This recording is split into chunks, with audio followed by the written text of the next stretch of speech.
buenas tardes a todos y a todas por acompañarnos un martes más, ¿no?, de este ciclo que llevamos desde el mes de junio.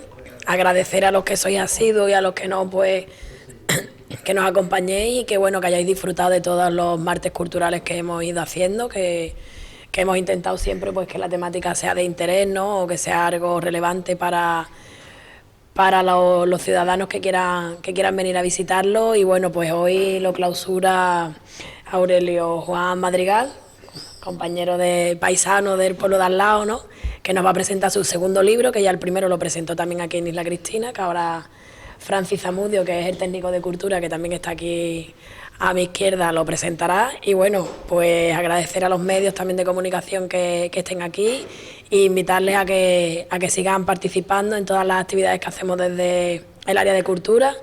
Y bueno, pues no me extiendo más, le paso la palabra a Francis, que va a hablarnos un poquito de la trayectoria de Aurelio. Sí, buenas tardes, bienvenidos. Unas palabras muy breves. Pensaba cuando venía hacia aquí que una de las ventajas de mi trabajo en el área de cultura del ayuntamiento pues es de conocer gente interesante y autores como Aurelio. Entonces nuestra amistad se remonta ya hace varios años. Él incluso tiene en casa, su familia tiene una obra mía colgada en sus paredes, y me une con él pues una entrañable amistad a la que sin duda recurrimos cuando necesitamos dar contenido a estos martes culturales. Desde sus inicios siempre hemos propuesto o hemos invitado a cualquiera que tenga algo que compartir, alguna investigación, algún tema interesante que esté dispuesto a compartir con los demás, pues estamos abiertos a cualquier tipo de sugerencia. Si conocéis a alguien que en los próximos martes culturales pues pueda ofrecernos algo que sea de interés para todos. En el caso del autor que nos acompaña hoy, como decimos, Aurelio, es autor ya de otra obra, otra novela que presentó aquí en Isla Cristina, titulada El pequeño rey de Inglaterra.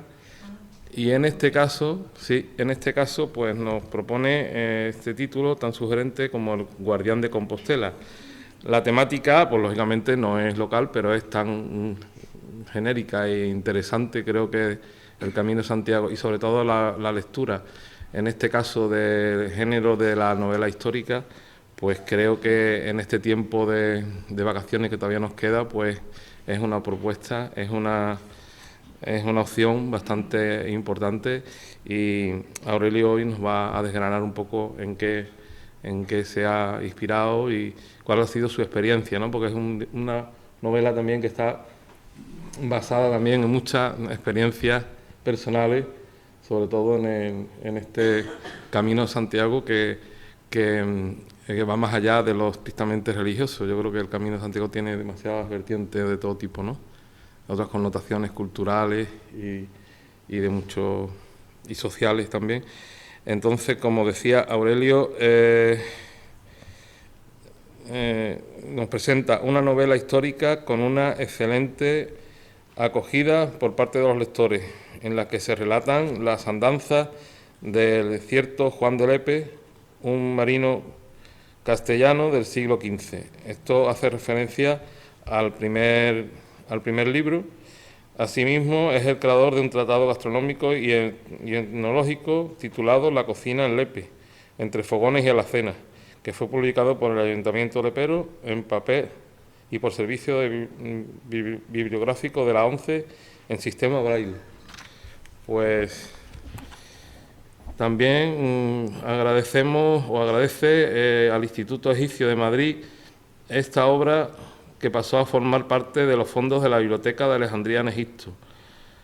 Con una narrativa audaz en esta obra, El guardián de Compostela, su segunda novela, se dan la mano dos de los géneros de la novela más preciados por los lectores, el género histórico y la de acción, por lo cual la hace muy recomendable para todos los amantes de las buenas historias medievales en particular y trepidantes aventuras en general.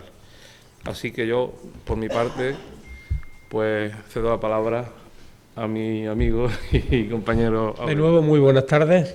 Es un placer estar de nuevo en Isla Cristina, aunque para un lepero decir de nuevo estar en Isla Cristina es casi de perogrullo, porque son muchos años y muchas vivencias las que me une y amistades las que me une a este pueblo. Siempre digo que de mis momentos personales deportivos más interesantes han ocurrido en Isla Cristina, en vuestro espigón. Soy un gran aficionado a la pesca deportiva, y la Cristina me ha dado unos bellísimos atardeceres metido en el agua pescando robalo en la desembocadura de la Gola, allí al lado, en la punta del espigón. En primer lugar, también daros las gracias, porque siempre es grato cuando uno va fuera de su pueblo, siempre tiene el temor, irá gente, no irá, será atractivo el tema que les traigo. Bueno, pues afortunadamente somos un número bastante interesante, así que espero no aburriros mucho. Desde luego, no conocía este sitio. Tengo que dar la enhorabuena al Ayuntamiento de Isla Cristina por la conservación de un espacio tan interesante. Ya os digo que había venido muchísimo a Isla Cristina, pero por circunstancias no había estado nunca en este lugar. Sí que conocía la biblioteca, había presentado mi anterior novela, hablaremos un poquito de ello. Y así que enhorabuena por esta serie de charlas, de conferencias que se llaman Martes Culturales. A mí, que me une mucho con la cultura del Lepe y con la cultura yaonubense, me satisface muchísimo que los ayuntamientos tengan iniciativas como esta. Así que, siguiendo la invitación que os han dicho desde el ayuntamiento, proponerle temas interesantes que nunca perderemos el tiempo haciendo cosas como esta. Veréis, como os dije, es la segunda vez que estoy en Isla Cristina. Mi primera novela, bueno, y gracias que se me olvidaba, a Francis Zamudio. Francis Zamudio, yo he sido hermano mayor de una hermandad, concretamente la de Padre Jesús en Lepe, y siempre decía que Francis era nuestro escultor de cabecera. Cuando necesitábamos alguna imagen auxiliar para alguno de nuestros pasos o alguna restauración, siempre estábamos en Isla Cristina buscando a Francis, y por eso nos dice él que nos une una ya antigua amistad, que es totalmente cierto. Os decía, aunque hoy vengo con una nueva novela, pero quiero hacer referencia a mi anterior obra, porque parece que la pobrecita, una vez que se presenta la nueva, queda como en un segundo plano. Me ha hecho cierta ilusión cuando usted ha dicho que conocía la novela. No sé si la ha leído. Muy bien. La ha leído. Una de mis mayores satisfacciones, una de mis mayores satisfacciones, es que alguien lea mi segunda novela, no porque vino a una presentación y le pareció interesante el título, o porque me conoce, o porque estaba en la librería y le sugirió algo, sino que la ilusión más grande que me puede hacer cuando alguien lee mi segunda novela es porque me dice: Aurelio, leí tu primera novela y me gustó, fidelicé un lector. Entonces, El Pequeño Rey de Inglaterra ha quedado ahora momentáneamente parado en cuanto a presentaciones. Lo hemos movido por toda Andalucía, hemos estado en ferias del libro como de Granada, de Córdoba, de Sevilla, de Huelva, en Écija. Hemos estado, digo hemos porque voy de la mano de la editorial Pábilo, que es quien lo publicó, y hemos movido la obra por toda Andalucía. Y cierto es que ha tenido muy buena acogida, siempre, entendedme lo de muy buena acogida, a una escala modesta. Desafortunadamente, ni yo soy un escritor súper conocido, me voy abriendo huequecito en esta Andalucía nuestra que tan grande es y tantas posibilidades tiene, y la editorial Pábilo de Huelva también es una editorial pequeña que poco a poco también, al igual que este autor, va creciendo a base de mucho trabajo, de mucho tesón y de hacer muchos kilómetros de carretera. Como decía, se presentó en ferias del libro y en un montón de sitios, pero cuando nos planteamos la idea de presentar El Guardián de Compostela, quisimos dar un salto más allá. En este mundo de los libros y en muchos mundos paralelos, si nadie te conoce, eres invisible. Y una manera de romper la invisibilidad, aparte de hacer muchos kilómetros por Andalucía, como os decía, de feria en feria, como decía la canción de Serrat, en este caso de feria del libro en feria del libro, es moverte mucho. El libro se llama El guardián de Compostela, es una novela histórica. A mí me gusta decirme llamarme escritor de novela histórica, porque es cierto que es donde tengo el espacio donde me muevo, creo que bien, que me siento muy satisfecho a la hora de los resultados que estoy viendo con mis novelas. Y la segunda novela, la primera fue una novela histórica que se llamaba El pequeño rey de Inglaterra. ¿Habéis conocido alguna vez el nombre de Juan de Lepe? Bueno, pues Juan de Lepe fue un lepero, que fue totalmente cierto. De hecho, hace muy poquito en la Universidad de Winchester en Inglaterra se han encontrado datos que existió. Cuando se le fue a decir a los investigadores ingleses el hecho, decían, no, hombre, eso es imposible, ¿cómo va a ser? Aunque fuese una partida de lo que sea, pues cierto. Bueno, pues era una novela histórica y el segundo libro también es una novela histórica. El guardián de Compostela también es una novela histórica, aunque este pivota entre el siglo XIV y la actualidad. Antes de comenzar a hablar de la novela, vamos a seguir hablando de los esfuerzos que hemos hecho para romper esa invisibilidad. El guardián de Compostela es una novela que se desarrolla en parte en el Camino de Santiago. Luego vamos a hablar del Camino de Santiago y si hay alguien que haya hecho el camino entre vosotros, me gustaría que me lo dijese para así compartimos experiencia. Hay una persona que ha compartido... Bueno, pues ahora dos personas me van a ayudar a hablar sobre el Camino de Santiago. Bueno, aprovechando que la novela se desarrolla en parte en el Camino de Santiago, se nos ocurrió la felicísima idea, porque felicísimo ha sido el resultado que hemos tenido, y dijimos, bueno, para romper esa invisibilidad, ¿por qué no creamos una especie de proyecto para llevar la novela fuera de las fronteras de Andalucía? Eso hicimos, nos planteamos un proyecto que se llama Un libro en el Camino de Santiago. Un libro en el Camino de Santiago que, como veis, obtuvo el resultado requerido. Los peregrinos, cuando vamos haciendo el Camino de Santiago, tenemos una credencial que vamos sellando. Bueno, pues este libro aquí sirvió de credencial y desde Saint-Jean-Pied-de-Port en Francia hasta el propio Santiago de Compostela se hizo el camino en una mochila. Pero no solo no nos contentamos con hacer el Camino de Santiago, cosa que yo ya antes había hecho en varias ocasiones, sino que decidimos hacer el Camino de Santiago con el libro y además haciendo presentaciones en el norte de España. Era una manera, primero, de disfrutar de un trabajo de 2 años. Esta novela tiene unas 500 y pico de páginas, una obra un poquito extensa, tiene 2 años de trabajo, 2 años que los he disfrutado mucho, pero también quería seguir disfrutándolo a la hora de llevarlo, como estoy esta noche aquí, llevarlo al público. Decidimos hacer ese proyecto que se llamaba ya, porque ya se realizó, Un libro en el Camino de Santiago, y durante 34 días partimos de Saint-Jean-Pied-de-Port en Francia, cruzamos el Pirineo hacia Roncesvalles, por el paso precisamente pues, el de Roncesvalles, el que Roland y Carlomagno y las tropas francesas y los romanos cruzaron en distintas épocas, y así continuamos haciendo a pie, día a día, el total de casi 800 kilómetros que une Saint-Jean-Pied-de-Port con Santiago de Compostela. No nos conformamos solo con llevar el libro en la mochila, teníamos que enseñarlo. A lo largo del camino llevamos preparada un total de 21 presentaciones, en librerías, en museos, en bibliotecas, en los propios albergues de peregrinos, y tengo que decir que pocas experiencias personales relacionadas con el mundo de la novela he tenido tan interesante como el llevar este libro a lo largo de todo el camino francés. Para rematar, aparte de, como decía, las muchas presentaciones que hicimos desde León, Astorga, Ponferrada, y decenas de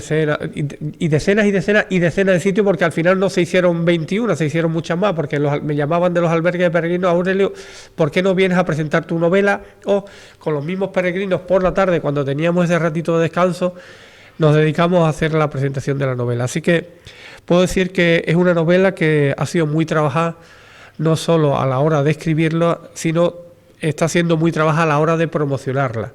Obviamente esto no se queda aquí, no se queda solo en el Camino de Santiago la promoción de la novela. Mañana, por ejemplo, estaremos en la Feria del Libro de Galaroza, pasado estaremos en Isla Antilla, y el año que viene ya tenemos casi cerrada, pues está en Barcelona, en San Jordi, o en Madrid en la Feria del Libro, y haciendo presentaciones pues por media España. Como decía, para romper la invisibilidad te tienes que mover. No tenemos una gran editorial que te lleve a los sitios, entonces las editoriales pequeñas y los autores pequeños, como a mí también me gusta definirme, tenemos que movernos mucho. Veréis, cada vez que tengo que comenzar una presentación para mostrar mi obra, digo una cosa que es totalmente cierta, que lo paso algunas veces muy mal en las presentaciones porque con 2 brochazos, en media hora, 3/4 de hora, tengo que presentar algo que está hecho a base de muchísimos pequeños brochazos, horas y horas de trabajo, ya os digo, 2 años de trabajo en esta novela. Entonces es un poco ingrato tener que, en 2 grandes pinceladas, tener que mostrar, tener que hablar de algo que está tan minuciosamente trabajado. Lo que sí digo siempre, que como escritor siempre intento dar de mí lo máximo posible, que cada frase, cada palabra que está escrita aquí, o a cada una de ellas le he dado 1000 vueltas y pico. Suelo ser bastante quisquilloso a la hora de dar algo como definitivo, me gusta darle muchas vueltas, y yo no sé si hay calidad, entiendo que sí, obviamente, si no, no lo expondría, pero eso lo tiene que decir el lector. No sé si hay esas cosas que los lectores piden de una novela, yo lo he intentado, pero sí lo que puedo decir es que hay mucha verdad. Verdad por parte de un escritor que lo intenta y lo trabaja, y también verdad porque, veréis, os dije antes que soy escritor de novela histórica, esta es una novela histórica.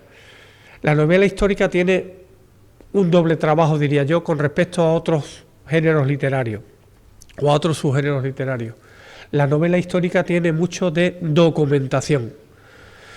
Tanto tiempo como escribiéndola, he necesitado estar documentándome. No podría ser una novela histórica fiel a la historia en que se desarrolla, en el momento histórico, en el que se desarrolla, si el autor no se ha documentado muy mucho de ese periodo. Yo siempre digo que tengo que dar las gracias porque yo no soy investigador. Investigador son los que investigan, los historiadores, los arqueólogos, los antropólogos. A esas personas que yo he leído y he bebido de sus fuentes para elaborar esta novela.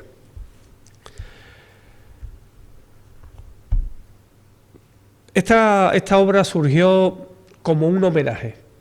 Veréis, ya os dije que me considero escritor de novela histórica, pero concretamente me gusta llamarme también de novela histórica medieval. El medievo es un mundo que me apasiona, siempre me apasionó.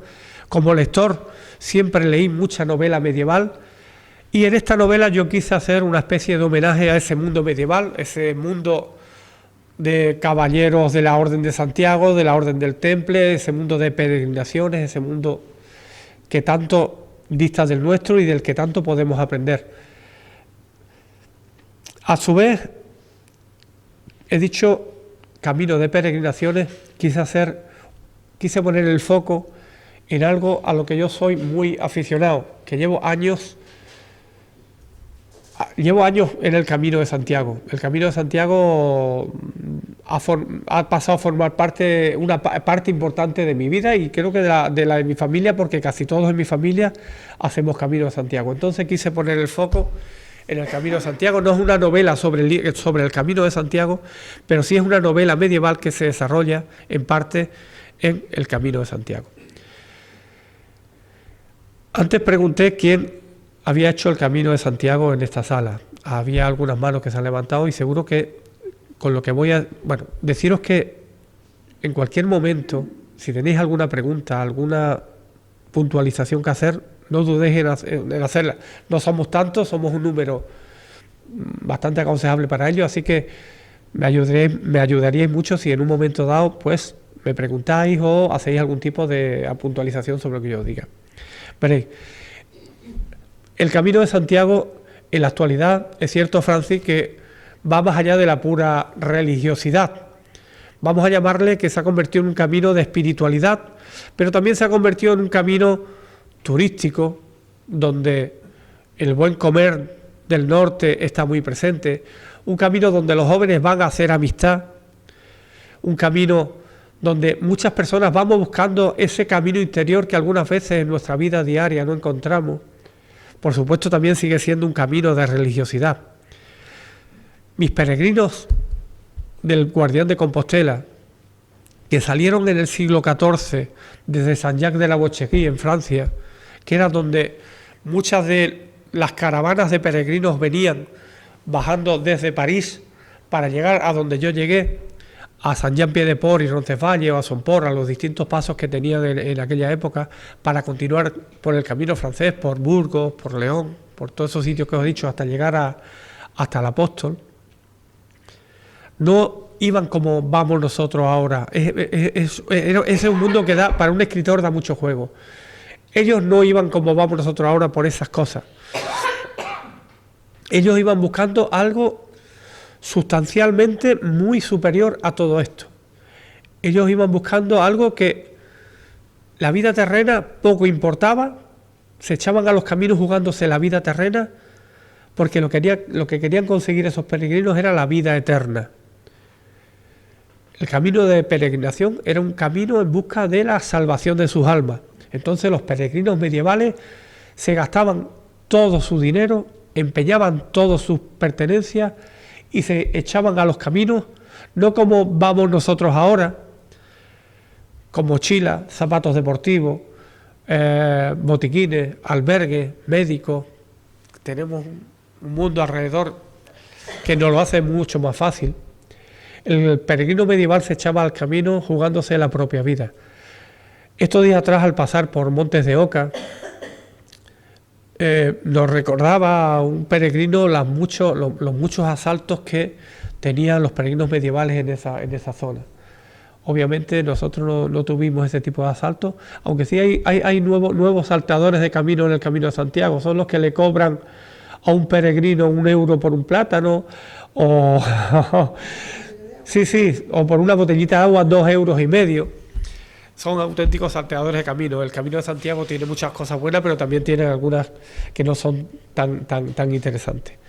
Veréis, yo quise que esos peregrinos medievales fuesen, junto con 2 personajes principales, los protagonistas de mi novela en la época medieval. Siguiendo el código, ¿conocías el código ese código que lo robó el Calixtino? Bien, pues es una pena porque se evidenció de la manera que muchas veces no conservamos nuestro patrimonio histórico. Uno de los códices, y Francis nos lo podía decir mucho mejor que yo, más importantes no de España, sino del planeta. El libro de viajes más antiguo que existe, concretamente sobre el Camino de Santiago, y estaba a la mano de cualquiera que quisiese cogerlo, de los que trabajaban por allí. Si con este libro estoy reclamando cierta cosa, estoy intentando llamar cierta cosa, que luego hablaremos de ella, en este hablaba sobre el patrimonio que tenemos en nuestros pueblos, que tenemos en nuestros territorios, y que muchas veces nos olvidamos. ¿Qué sería de esta casa si a alguien no se le ocurrió la felicísima idea de decir, no la vamos a demoler, vamos a intentar conservarla? En Lepe tenemos este personaje, Juan de Lepe. Pues yo quise aportar mi granito de arena para que Juan de Lepe, el pequeño rey de Inglaterra, no quedase en el olvido. Seguro que en Isla Cristina tenéis personajes por el estilo, de una u otra forma, tenéis otros lugares que conservar. Bueno, pues desde aquí hago una nueva llamada a que pongamos atención, que pongamos el foco esta vez sobre nuestro patrimonio histórico. Poquitas cosas vamos a dejar de tanto interés a nuestros hijos y a nuestros nietos como ese tipo de cosas. Si en mi primera novela yo quería hacer una llamada sobre el patrimonio histórico, en la segunda siempre me gusta que mi novela tenga un trasfondo, tengan una llamada, tengan un porqué, aparte de la obra literaria en sí. En el Guardián de Compostela se llama Cambio Climático, que se llama Patrimonio Natural. Si os fijáis, y ahora salgo un poquito de la propia novela, todos los días escuchamos en los periódicos, en los noticieros, en los telediarios, en lo de esto, en lo otro, los efectos que ya se están produciendo a causa del cambio climático. Los científicos nos están diciendo qué es lo que nos espera si esto continúa así. Incluso se teme que esto se esté acelerando. De verdad, ¿estamos haciendo algo para pararlo? Hace unos días en Facebook leí una cosa muy interesante. Se veía, no sé si era un niño delante de un árbol y decía, si el árbol tuviese wifi, lo estaríamos protegiendo para enganchar nuestros móviles y tal. Dice, pero lo único que nos da el pobre árbol es el oxígeno que nos da la vida. Fijaros qué cosa. No le echamos cuenta al medio ambiente. Bueno, pues quise que mi novela fuese una especie de llamada, de atención, poner mi pequeño granito de arena para que entre todos luchemos contra eso que se llama cambio climático. Y diréis, ¿qué tiene que ver la novela histórica con el cambio climático? Bueno, pues ahí está la imaginación y la fantasía, que de eso es lo que se trata al fin y al cabo, aparte de la calidad o no literaria, que tiene que tener un autor para mostrar una temática a sus lectores. Mis peregrinos medievales no solo iban buscando la salvación eterna a Santiago de Compostela, concretamente en el año 1314, justo en el momento en que fue anulada la Orden del Temple. Iban a llevar algo que tendría que ser guardado por los tiempos de los tiempos para que en un futuro, ese futuro es hoy, y de ahí viene la parte actual. Os decía Francis que la novela pivota entre el siglo XIV, entre la época medieval y la actual, donde eso tendría que ser desentrañado. Eso que fue desentrañado no es ni más ni menos que una serie de revelaciones. Unas revelaciones que tuvieron que ser guardadas en el pórtico de la gloria de la Catedral de Santiago de Compostela por estos peregrinos, para que pasados los siglos y observadas determinadas circunstancias que ahora desafortunadamente se están dando, desentrañarlas para exponerlas al mundo. Veréis, siempre digo que cuando se habla del Armagedón, ¿no? Esa última batalla entre los reinos de la tierra y el reino de Dios, que supuestamente va a dar paso al final de nuestro mundo, siempre en las películas, en los libros, tal, se habla de que puede ser un meteorito, una catástrofe natural, una nave espacial que viene con unos marcianitos verdes y nos invaden. Pero teniendo los pies sobre la tierra y reflexionando sobre lo que estamos haciendo con ella, yo un día me planteé si ese Armagedón no lo estamos provocando nosotros mismos. Al fin y al cabo, es una especie de levantamiento de los reinos terrenos contra aquello que nos fue donado para nuestro disfrute. Y no solo no lo estamos disfrutando en su justa medida, sino que en muy poquito espacio de tiempo estamos teniendo la grandísima habilidad de cargárnoslo. Si buscáis en internet, hay un reloj que dice, desde que apareció el hombre en la Tierra hasta la época actual, han pasado, imaginaos que 24 horas. Pues en un espacio de tiempo muy corto, hemos tenido la gran, la gran perversión, el mal hacer de casi cargarnos el tinglao. La Tierra, si sigue como va, y no lo digo yo, lo dicen científicos, apoyados ya por la mayor parte de los estados de la Tierra, incluso el Vaticano, el propio Papa ha hablado de esto. Si no paramos esto que se llama cambio climático, si entre todos no colaboramos en la medida que sea, que hay muchas medidas que podemos adoptar personalmente y como protesta también. Yo creo que el Armagedón no va a hacer falta que vengan ningunos marcianitos verdes ni ningún meteorito de tal. Yo creo que vamos a ser nosotros mismos los que nos ocupemos de acabar con todo esto. De eso va mi novela. Va de unas revelaciones que fueron halladas con anterioridad a la Edad Media y de verdad ya os digo que me cuesta mucho trabajo de hablar argumentalmente de mi novela. Y tendrá que ser llevada, ¿por qué? Porque lo que parece una historia muy, como decía, con 2 pinceladas, hay cantidad de personajes, cantidad de historias, amores, desamores, pasiones, hay todo lo que conlleva lo blanco y lo negro que detrás de todo se esconde, ¿no? Detrás de nosotros hay todo lo bueno y todo lo malo que detrás de nosotros se esconde. Mis personajes, voy a hablar de los personajes, tanto los medievales como los actuales, nunca me han gustado polarizar los personajes, hacer personajes que sean héroes o sean villanos, porque creo que todos nosotros tenemos un poquito de héroes y de villanos. Y en el filito de una moneda, el filito de una moneda es el que separa muchas veces el que nos comportemos de una manera u otra. En nosotros convive esas dos variantes de hacernos ser capaces de lo mejor, pero también ser capaces de, en un momento dado, hacer lo peor. Entonces, dejo de hablar ahora de cambio climático para volver a la novela.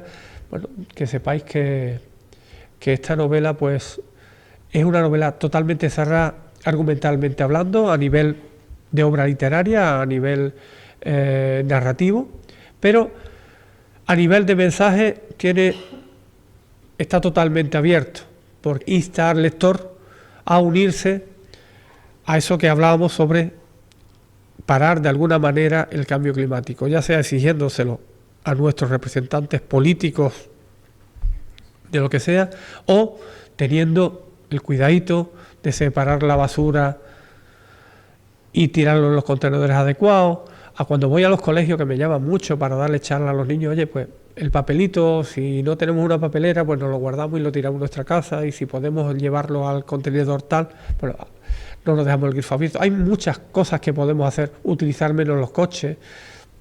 Eso ya vosotros seguro que sabéis tanto o más que yo.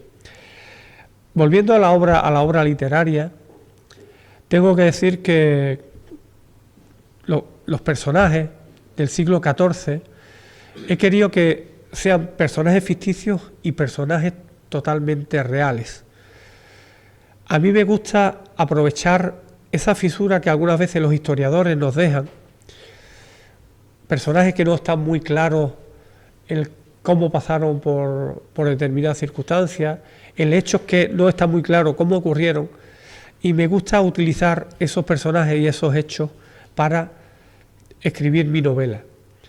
Como os decía, son peregrinos medievales los que se mueven en el siglo XIV, pero también son peregrinos los que en la actualidad tienen por circunstancias que ir a buscar esas revelaciones donde otrora se guardasen, que es el Pórtico de la Gloria. Por cierto, hablando de salteadores de camino, los peregrinos, cuando íbamos a Santiago de Compostela en la Edad Media, y digo hemos porque considero peregrinos a todos y cada uno de ellos desde los inicios hasta hoy, ayudaron a construir la Catedral de Santiago de Compostela, llevando piedras, llevando cal para los hornos, de muchísimas maneras. Como decía, lo que se tiene que esconder en la época medieval en mi novela se esconde en el Pórtico de la Gloria. El Pórtico de la Gloria es yo creo que es casi la obra cumbre del románico español, es una pasada. ¿Y sabéis con qué me encontré? Con que cobraban a los peregrinos la cantidad de 8 euros para poder visitar el Pórtico de la Gloria. 8 euros se lo gasta uno en cualquier comida, como decimos por aquí, en un desayuno, en un almuerzo te gastas más. Y aprovechando que en Santiago de Compostela, en el Museo de las Peregrinaciones, que está juntito a la catedral, di una conferencia sobre la novela y sobre la experiencia de un libro en el camino, dejé muy claro ante los medios de comunicación que aunque me invitasen a verlo gratis, no iba a ir mientras a un peregrino se le cobrase un solo euro. Hay veces que nos puede el tema pecuniario, el tema económico, yo sé que las cosas cuesta mucho mantenerlas, pero concretamente el Pórtico de la Gloria y el que ha sido peregrino y ha caminado tanto como yo en este último camino, se merece la gran satisfacción de cuando llegue a la Catedral de Santiago, que las puertas de la Catedral de Santiago estén abiertas y no haya algunas que estén cerradas porque te cobren lo que sea, aunque sea un solo euro. Es una pena, pero muchas veces el patrimonio pues se convierte también en objetos de negocio de algunos. Y es una pena porque desde siempre los peregrinos que llegábamos a Santiago de Compostela nos acercábamos al Pórtico de la Gloria y veréis, el Pórtico de la Gloria tiene sus arcadas y en el parteluz, concretamente en la columna central, abajo del todo, mirando hacia el interior está el maestro Mateo, que fue uno de los grandes arquitectos de la catedral. Bueno, los peregrinos llegábamos y le dábamos unos cabezacitos al maestro Mateo, solicitándole, pidiéndole que nos pasase parte de esa sabiduría. Entiendo que la obra no hay que tocarla ahora, ni hay que darle cabezazo. Bueno, lo mismo con solo visitarlo, el maestro Mateo nos inspira de alguna manera con esa sapiencia. Pues el maestro Mateo mira hacia el interior de la catedral. El Pórtico de la Gloria no es la fachada actual que da al Obradoiro, a la obra de oro. En la época medieval sí que era la fachada. Pues mirando hacia lo que hoy es el Obradoiro, la obra de oro, hay un personaje barbudo con 2 leones que los especialistas nombran el Pórtico de la Gloria y te dicen todos los elementos que tienen, todos los personajes, pero por lo que yo he leído, y he leído bastante, porque me gusta, como os dije, documentarme mucho de lo que escribo, sobre ese personaje no se ponen de acuerdo. Uno dice que puede ser Sansón, otro puede ser que no lo tiene muy claro. Y como os decía, me gusta meter la mano en esos huequecitos que los especialistas no son capaces de cubrir porque no se han encontrado con el documento adecuado. Lo mismo, yo siempre digo que la historia es algo que está totalmente vivo.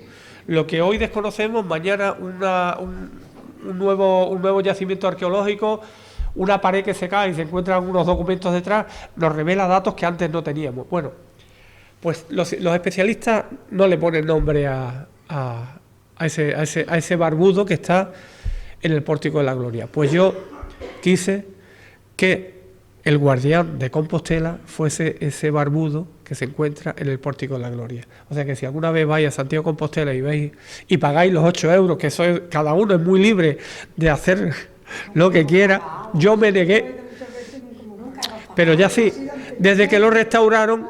A lo mejor es para sacar dinero de lo que se han gastado en la restauración, pienso yo, es que no tiene sentido. No tiene sentido ninguno. Primero por el hecho puramente emocional, ¿no? Del peregrino que llega a Santiago buscando. ¿Tengo razón, peregrina? No pagamos, yo nunca he pagado. Entonces, de hecho, este año llevaba mucho interés en ir a visitarlo porque iba con mi libro. Mi libro se desarrolla, el fin es el Pórtico de la Gloria, y tanto de la época medieval como en la actual, y no lo vi. Bueno, pues si alguna vez vais a ver el Pórtico de la Gloria, acordaos que ese barbudo es mi guardián de Compostela. Veréis, os hablaba de los peregrinos actuales, esos peregrinos que hoy día llevamos toda clase de ayuda, ¿no? Aunque por muchas ayudas que llevemos, mucha ropa técnica, mucho albergue, los kilómetros tenemos que andarlos.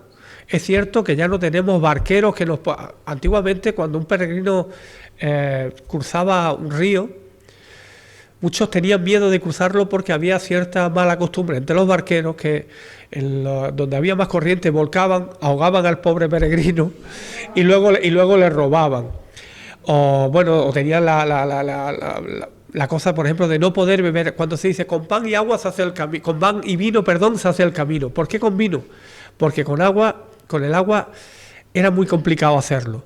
Porque claro, tened en cuenta que ellos llegaban a un sitio y no sabían si el agua eran aguas buenas o eran aguas malas, como ellos le llamaban. Entonces, hoy día cogemos una diarrea causada por una bacteria, concretamente la E. coli, que es la que suele estar ahí. Bueno, nos tomamos una medicación y medianamente se nos quita. A los peregrinos medievales no les pasaba eso, no lo tenía tan... Ellos llevaban mucho vinagre para desinfectar las heridas, llevaban miel para hacerse emplastos como una especie de antibiótico, y la farmacopea que podían encontrar en los hospitales de peregrinos de la época, nada más. Entonces no se podían permitir el lujo de coger cualquier tipo de cosa de esta, porque podía suponer para ellos la muerte. Es cierto, como os decía, que los peregrinos actuales llevamos otra serie de cosas. Bueno, pues esos mismos peregrinos medievales son los que, partiendo, fijaros, ¿habéis estado alguna vez ahí en el Algarve en Cacela Vela? Bueno, pues para este que os habla, Cacela Vela es uno de los sitios que tienen magia por aquí abajo. Algunas veces que tienen magia. Es un sitio muy chiquitito, y que uno espera, a lo mejor dice, Cacela Vela, espera encontrar un monumento, alguna cosa. Bueno, pues Cacela Vela, por pequeñita y por ser como un joyel pequeñito, para mí es un monumento en sí mismo. Bueno, pues mi libro comienza con un personaje que se llama Sarah McBean, una chica, porque quise que fuese una mujer, por determinadas circunstancias, quise que fuese una mujer la que tuviese que echarse sobre la espalda la responsabilidad de que es de todos, que es la de comenzar a poner ese granito de arena para evitar lo del cambio climático, que tanto tiene que ver con la novela. Pero no esperéis encontrar el cambio climático en esta novela hasta una parte muy final, es que no lo nombro. Pero sí es cierto que la novela se divide en 8 capítulos, y cada uno de los capítulos, en su parte inicial, está dedicado, aunque no ya lo que es la narrativa en sí, está dedicado a uno de los efectos, de 8 efectos que yo he considerado importantes en el cambio climático. Porque el cambio climático no solo nos va a traer eso que salga mucho en los telediarios y esas cosas, sino que se está deforestando el planeta, están subiendo la temperatura de los océanos. Esa temperatura de los océanos hace que las corrientes de los océanos cambien. Las corrientes son las que condicionan el clima del planeta. Está empezando a haber hambrunas en algunas partes, más de la que ya había en algunas partes de África, por cuestiones de cambio climático. Cuando la gente tiene hambre, cuando la gente tiene guerra, cuando la gente tiene todas esas cosas que nosotros afortunadamente hoy día no tenemos, lo que hace es salir, como salimos los españoles cuando en cierta época a nosotros nos fue mal. Cierto es que la inmigración trae muchos problemas a los países a los que llegan esos inmigrantes, es cierto. Intentar cazar 2 culturas distintas, necesidades distintas, es complicado, pero mucho más complicado es para alguien que está pasando hambre, que está pasando necesidad, que está pasando enfermedad, seguir aguantando el tirón y no salir en busca de un futuro mejor. Yo siempre digo no, se me ocurrió los otros días, que no veremos con otros ojos a los inmigrantes que se van buscando la vida. Ya he dicho que también hay que aguantar ciertos tirones, porque acompasar determinadas cosas no es fácil, que no los comprenderemos de verdad, hasta que no veamos a nuestros hijos subidos en una patera teniendo que buscar lo que ellos van a buscar. Cuando nos pongamos en las pieles en los pellejos, como decimos por aquí, de esos abuelos, de esos padres, y veamos a nuestros hijos y a nuestros nietos en una patera, imaginaos que en este caso fuese África la que está muy bien y Europa la que está mal, que ya pasó. Hasta ese momento, los que hoy día tenemos muchos parabienes, no vamos a entender de verdad por qué esa gente se la juega tanto y de tal manera por buscar algo nuevo. Como os decía, 8 capítulos que hablan de enfermedad, hablan de diáspora, hablan de desertización, hablan de sed, hablan de subida de los mares. Muchas veces me olvido que estoy haciendo una presentación de mi novela. Me olvido de la narrativa, me olvido de la obra y me voy a ese trasfondo que con El pequeño rey de Inglaterra era el patrimonio cultural, y ahora con esta novela es el patrimonio natural. Casi que voy a terminar. Hoy es un día feliz para mí. no solo por estar aquí, que de verdad es una manera distinta de disfrutar la novela.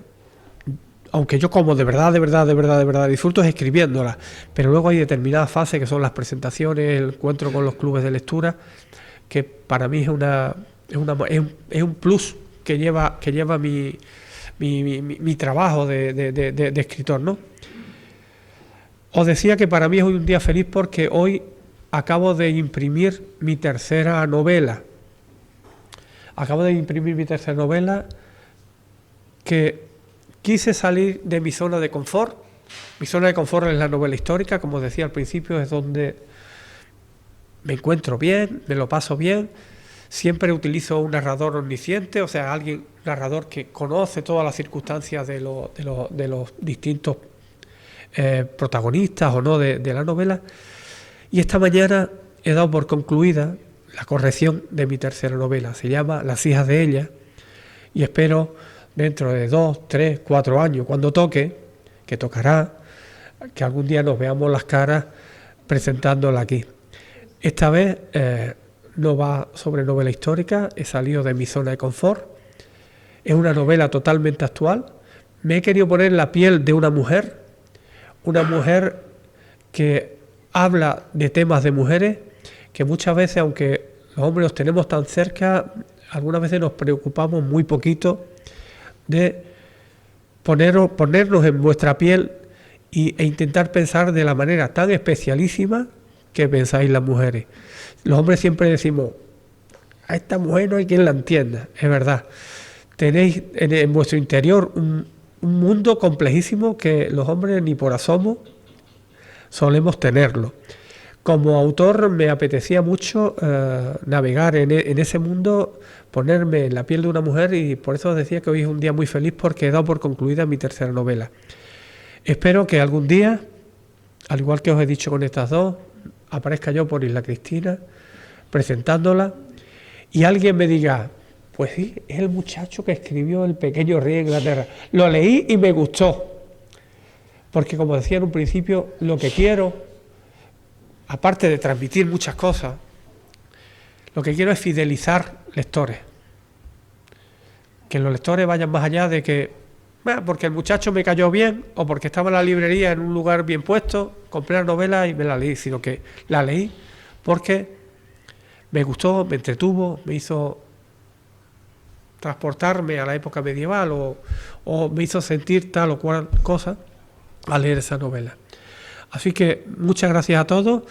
Ha sido un placer de verdad estar en Isla Cristina. Yo me esperaba muy poquita gente. Siempre cuando voy fuera digo, ¿a mí quién me va a ir a ver? Si yo yo no soy un escritor conocido. Pues veréis, tanto en las presentaciones que he hecho en el Camino de Santiago como en las que estoy haciendo ahora, me estoy llevando la grandísima sorpresa de que estoy siempre bastante bien acompañado por público. Y eso se agradece y mucho. Así que agradeceros nuevamente vuestra presencia, y si antes de terminar alguien tiene alguna pregunta sobre narrativa, Camino de Santiago o sobre el propio cambio climático o algo que decir, que lo diga ahora o calle hasta la próxima presentación. A mí me ha encantado la exposición, cómo lo has explicado, cómo has hablado y con el entusiasmo, ¿no?, que tú hablas de tu novela, de lo que tú has escrito. Me encanta porque últimamente hemos tenido en la televisión la Catedral del Mar, los Pilares de la Tierra, y eso como una conexión a esa obra que tú has terminado de escribir. A mí me preocupa mucho el cambio climático. Yo soy, no sé si seré tonta o yo no sé cómo soy. Desde luego, si le preocupa el cambio climático, tonta no es seguro. Seguro. Queremos esa era. Yo sí tengo radiografía, la llevo a Madre Coraje, que sé que allí van a quitarle la plata y la van a reciclar. Yo los botes de cristal a un sitio, el papel, procuro utilizar pocas cosas que tengan productos químicos. ¿Cuál es su nombre? Adela. Cuando alguien le diga que usted es una exagerada, dígale usted que se lea ciertos informes que un grupo internacional de científicos bastante extenso hace cada X años. Ese grupo, además, son cientos de científicos, no ni uno, son especialistas en sus materias. Unos informes que esos científicos lanzan sobre cómo va el cambio climático y tal como va, qué es lo que se espera del cambio climático. Que se lo lea. Y que cuando lea lo que yo he leído, le dará auténtico miedo como me dio a mí. O sea que exageración es lo que estamos haciendo nosotros en contra del planeta. Otra cosa. Vamos al Cantil, normalmente a bañarnos, porque nos encanta el sitio, es precioso, es nuestro sitio donde nosotros nos hemos bañado desde chicas. Y yo es raro el día que no tengo una bolsa con la basura que van dejando toda la gente por los sitios. Yo me pongo descompuesta a ver la falta de sensibilidad, de que si una madre tiene un pañal lo deje allí en la arena, que si el otro viene con una cerveza deje allí en la arena, o dentro de las vacas, de las pateras. Yo no sé, y eso es aparte de educación, es mirar por nosotros mismos, porque Sí. se ven los mares de plástico, que eso se te pone los pelos de punta. Es cierto. Y lo mismo hemos sido unos inconscientes sin tener constancia o conocimiento de que lo éramos.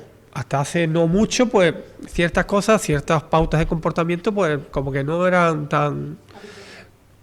Exactamente. Bueno, ahora sí que tenemos el conocimiento. Ahora sí que tenemos científicos. Ya la comunidad científica no está dividida por aquello de los dineros, que unos decían que sí, otros decían que no. Ahora es muy raro que salte un científico diciendo que esto no.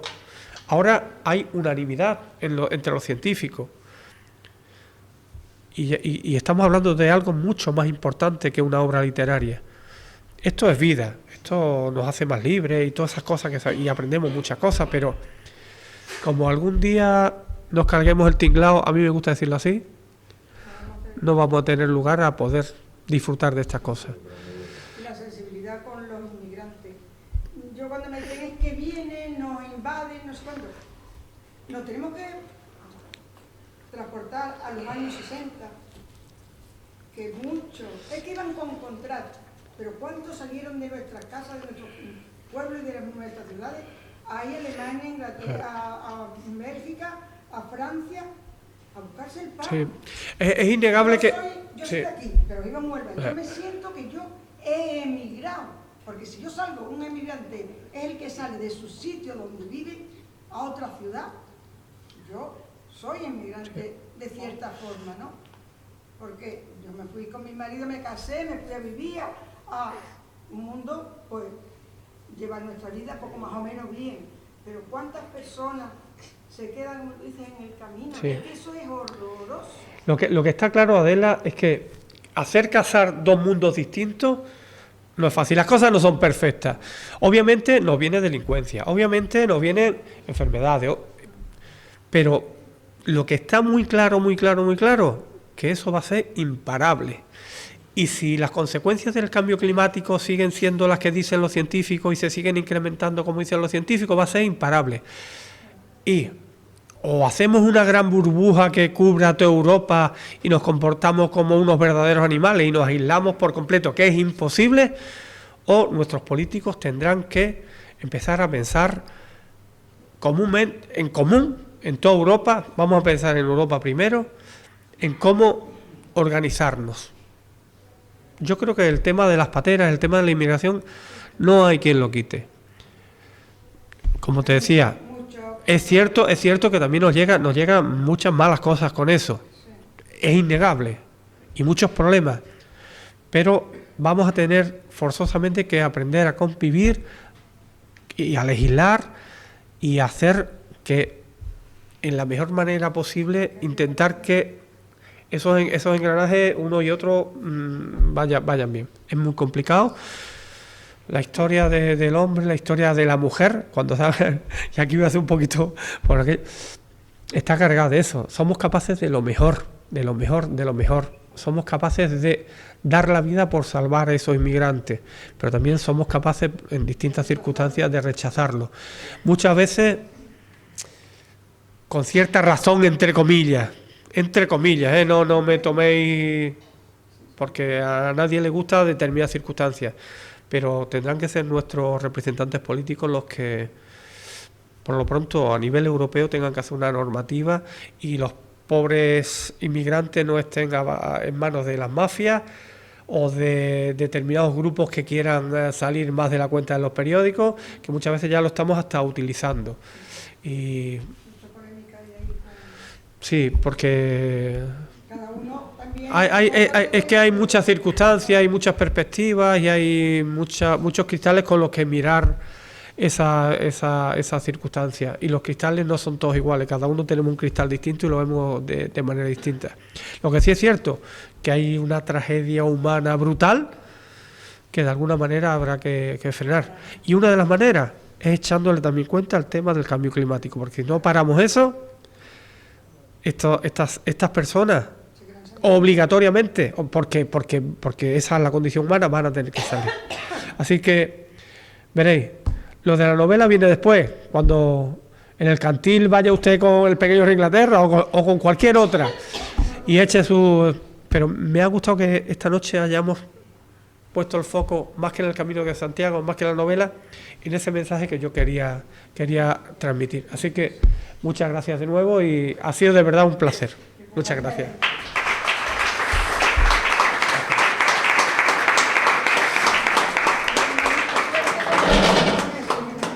Y si no la hay, la buscamos.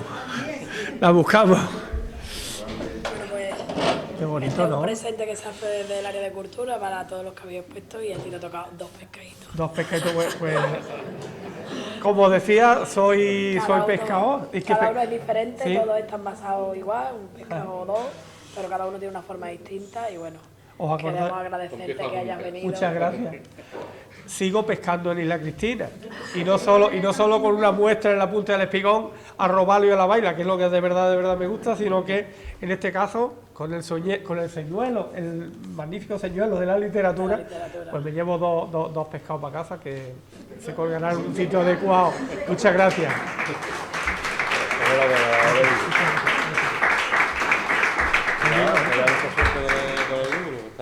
No en todos sitios te he dado una cosita esta tan bonita, todo de broma, que empecé en la guardería aquella que no era guardería, dibujando y no he salido de ahí. Soy delineante, soy funcionario del Ayuntamiento de Lepe, ya voy a cumplir 30 años y vivo del dibujo.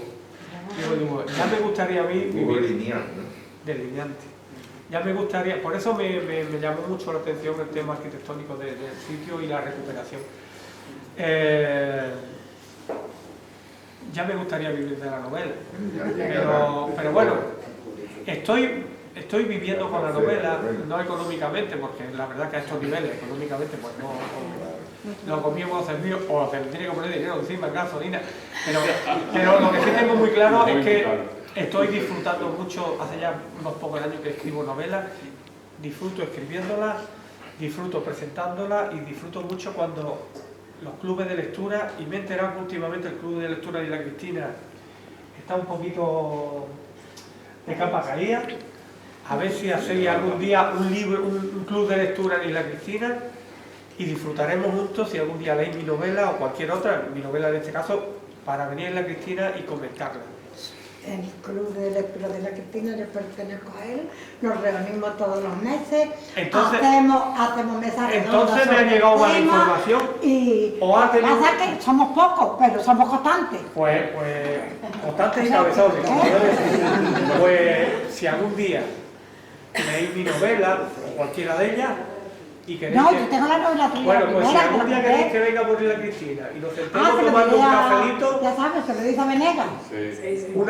como decía, una de las maneras de disfrutar Y de... además hemos estado leyendo ahora precisamente una novela de No Gorda, la bodega, y hemos estado visitando la bodega de Bollullo Iglesia. Pues Y mira, nos han explicado todo lo de los vinos. Esta Así que- está en el circuito provincial, hay 20 ejemplares que si se lo solicitáis a la biblioteca provincial, Sí. lo tienen gratis para los libros de los clubes de lectura, o sea que lo pedí, Tú lo tienes comprado, que los otros te lo pueden leedlo tener. y cuando leáis no solo me comprometo a venir a Cristina, sino que me comprometo a organizar algo. En la ermita de la Bella, que es donde estaba este personaje, y hablamos de la novela en el sitio donde se desarrolla en Parque. Sí. Cuando tú presentaste en la Sí. biblioteca, en la biblioteca fue, hace ya 2 años me parece que fue, ¿no fue? Sí. Sí, dos, Porque tres. además comencé a Juan de Leche, como isleña que soy, con Pues, la historia de Juan mi de Leche. ofrecimiento que dais.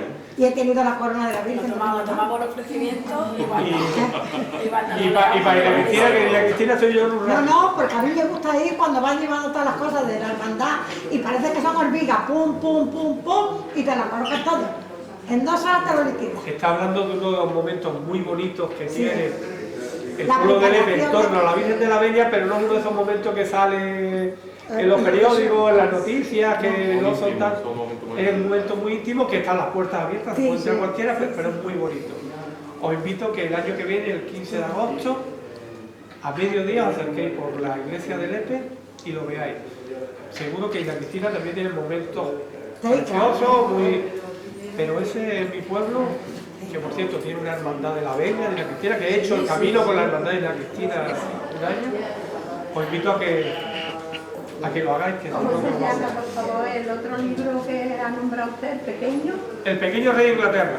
Lo tiene usted en cualquier librería. Sí, aquí era... Aunque no esté físicamente, pero a la librería se le Y pide. está escribiendo que las hijas Las hijas de ella. de ella, De ella. Ella es ella con mayúscula, es un personaje muy concreto. como ella Pero ese todavía no está escrito. Escrito. Sí, estos 2 libros están en la librería, en las librerías, perdón, sí. Y nada más que le tenéis que decir mi nombre y ellos acceden. Afortunadamente, ni yo soy un escritor grande, como dije, ni mi editorial es grande, pero la distribuidora que distribuye los libros, esa sí que es grande. Y es de cualquier parte de España. Las dos. Por el libro, por favor, para Sí. hacerte la fotografía. A ver. Francis, toma. Venga, ya lo tengo. Vea.